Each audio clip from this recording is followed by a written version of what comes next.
Marco Rubio ने जानकारी दी है कि वो जल्द ही डेनमार्क के प्रतिनिधि से मुलाकात करेंगे, क्योंकि डेनमार्क ही अमेरिका के इस मिशन ग्रीनलैंड के आड़े आ रहा है। तो मार्को रूबियो ने क्या कहा ये भी आपको सुनाएंगे, क्योंकि मार्को रूबियो ट्रंप के कहे अनुसार काम कर रहे हैं। जो आदेश ट्रंप देते हैं वो मार्को रूबियो करते हैं, और इसीलिए ग्रीनलैंड पर अमेरिका की नजर है अगर, तो मार्को रूबियो इसमें सबसे बड़ा रोल निभा रहे हैं। ट्रंप का मानना है कि ग्रीनलैंड पर डेनमार्क का कोई हक नहीं है। उनके मुताबिक डेनमार्क सिर्फ ग्रीनलैंड में बाकी दुनिया से पहले पहुंच गया था। सिर्फ इस वजह से ग्रीनलैंड पर डेनमार्क का हक नहीं माना जा सकता है। The fact that they had a boat land there 500 years ago doesn't mean that they own the land. I'm sure we had lots of boats go there also. हालांकि डेनमार्क की प्रधानमंत्री पहले ही यह साफ कर चुकी ग्रीनलैंड के मुद्दे पर वो समझौते के मूड में नहीं है, और अगर ट्रंप ने जबरदस्ती की तो डेनमार्क इसका जवाब भी देगा। यानी ग्रीनलैंड पर ट्रंप और डेनमार्क में कोई बात बनने वाली नहीं है। अभी तक की स्थिति को देखकर तो यही लगता है, लेकिन डील मेकर ट्रंप को भरोसा है कि वो डेनमार्क को मना लेंगे। लेकिन सवाल यह है कि अगर डेनमार्क को अमेरिका से लड़ना पड़ा तो क्या वो लड़ पाएगा? क्या डेनमार्क के पास इतनी विशाल सेना है कि वो अमेरिका का मुकाबला कर सके? तो चलिए ग्राफिक्स के जरिए आपको जल्दी से बता देते हैं कि दोनों देशों के सैन्य ताकत का क्या हिसाब किताब है, कौन कितना मजबूत है। हालांकि दुनिया जानती है कि अमेरिका सैन्य मामले में मजबूत है, लेकिन डेनमार्क भी अपने आप को मजबूत दिखा रहा है। ग्लोबल फायर पावर की रिपोर्ट में डेनमार्क दुनिया की 45वीं ताकतवर फौज है और उसकी सेना आधुनिक है, लेकिन आकार में बहुत छोटी है अमेरिका से। डेनमार्क के पास कुल मिलाकर लगभग 85,000 सैनिकों की ताकत है। एयरफोर्स के पास F-35A स्टेल्थ फाइटर जेट्स हैं और नौसेना आर्कटिक पेट्रोल में माहिर मानी जाती है। वहीं अमेरिका दुनिया की सबसे ताकतवर सेना रखता है। उसके पास लाखों सैनिक, सैकड़ों लड़ाकू विमान, विशाल नौसेना और अंतरिक्ष तक फैली सैन्य क्षमता है। डेनमार्क की सेना सिर्फ अपनी सुरक्षा के लिए तैयार की गई है, न कि जंग के लिए, जबकि अमेरिका जंग लड़ने में ही माहिर माना जाता है। इसीलिए यह माना जा रहा है कि अगर डेनमार्क की टक्कर अमेरिका से हुई तो फिर नाटो को बीच में आना पड़ेगा। तो ऐसे में अमेरिका के सामने डेनमार्क बहुत टिकता तो नहीं है, लेकिन हाँ, दूसरे देश अगर डेनमार्क का समर्थन करते हैं, मदद करते हैं, तो डेनमार्क अमेरिका का मुकाबला कर सकता है। और अगर ऐसा हुआ तो ये लड़ाई बेहद पेचीदा हो जाएगी, क्योंकि ट्रंप जिस नाटो को दुनिया का सबसे शक्तिशाली संगठन बताते हैं, वहीं उनके विरोध में आ जाएगा।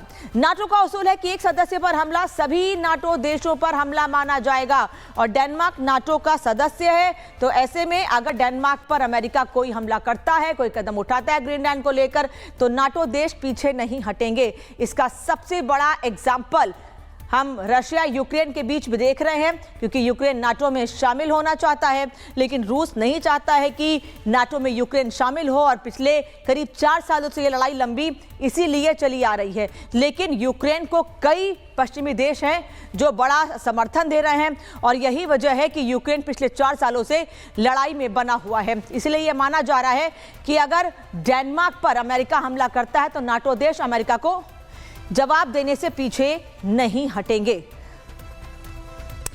अब आपको बताते हैं कि नाटो में ट्रंप का विरोध कैसे हो रहा है। ग्रीनलैंड के मुद्दे पर अमेरिका वर्सेस यूरोपीय देश कैसे आमने सामने आ गए हैं। Britain, France, Poland, Germany, Italy सब डेनमार्क के साथ खड़े हुए हैं, ग्रीनलैंड के साथ खड़े हुए हैं, और वो बिल्कुल नहीं चाहते हैं कि अमेरिका का कब्जा ग्रीनलैंड पर हो जाए। यही वजह है कि ये देश एक साथ खड़े हुए हैं। जिस तरह से अमेरिका ने पिछले शनिवार को वेनेजुएला पर हमला किया था, वेनेजुएला के राष्ट्राध्यक्ष को अपने साथ अमेरिका के सैनिक लेकर चले गए थे, उसके बाद दुनिया के कई देशों ने अमेरिका की निंदा की थी, ट्रंप के इस कदम की निंदा की थी। हालांकि ट्रंप ने उसके बाद एक प्रेस कॉन्फ्रेंस करके ये बताया था कि उन्होंने ये कदम क्यों उठाया है, क्या वजह थी वेनेजुएला पर हमला करने की, लेकिन उसके बाद भी दुनिया के देश ट्रंप की बातों में नहीं आ रहे हैं, ट्रंप का विरोध कर रहे हैं।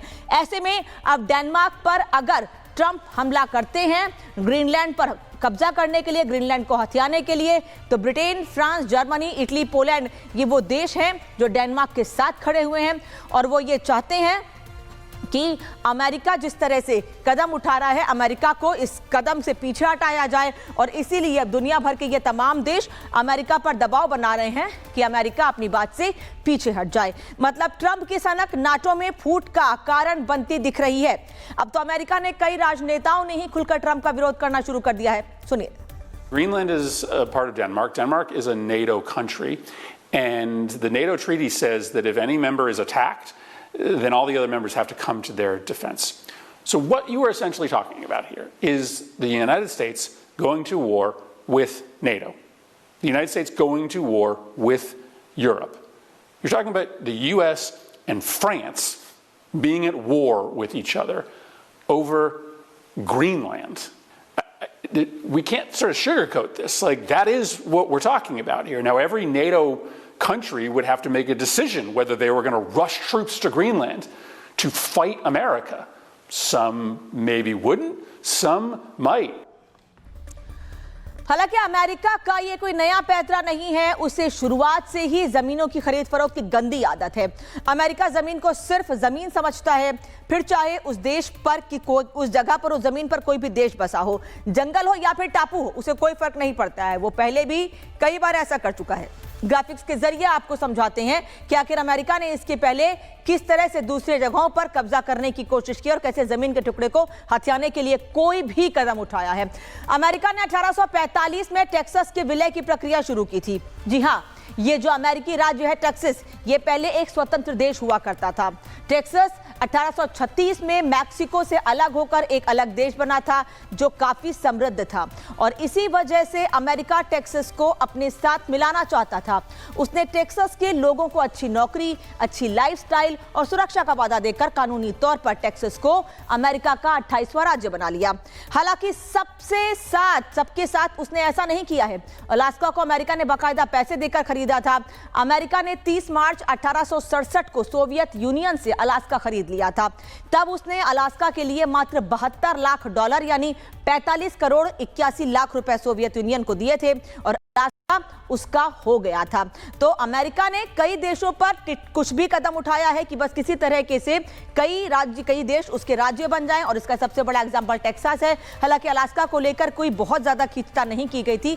अलास्का सीधे तौर पर अमेरिका के कब्जे में आ गया था, और जो देश अमेरिका की डील पर राजी नहीं हुआ है उनका क्या हाल होता है ये तो दुनिया देख रही है। अमेरिका ने अपने बगल में मौजूद छोटे से वेनेजुएला पर किस कदर कहर बरपाया है वो सारी दुनिया ने देखा। वहां के राष्ट्रपति निकोलस मादुरो ने ट्रंप के आगे झुकने से मना कर दिया तो ट्रंप ने अपने कमांडो भेजकर मादुरो को उठवा लिया।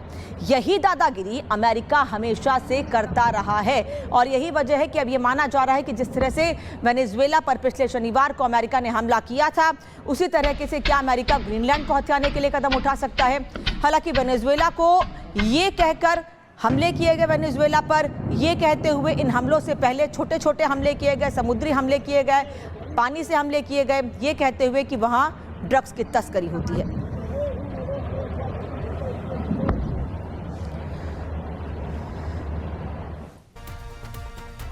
लेकिन ट्रंप के मुट्ठी भर सैनिकों ने वेनेजुएला में घुसकर मादुरो के किले को कैसे भेद दिया। मादुरो के एक सुरक्षा कर्मी ने इसका दावा भी किया है।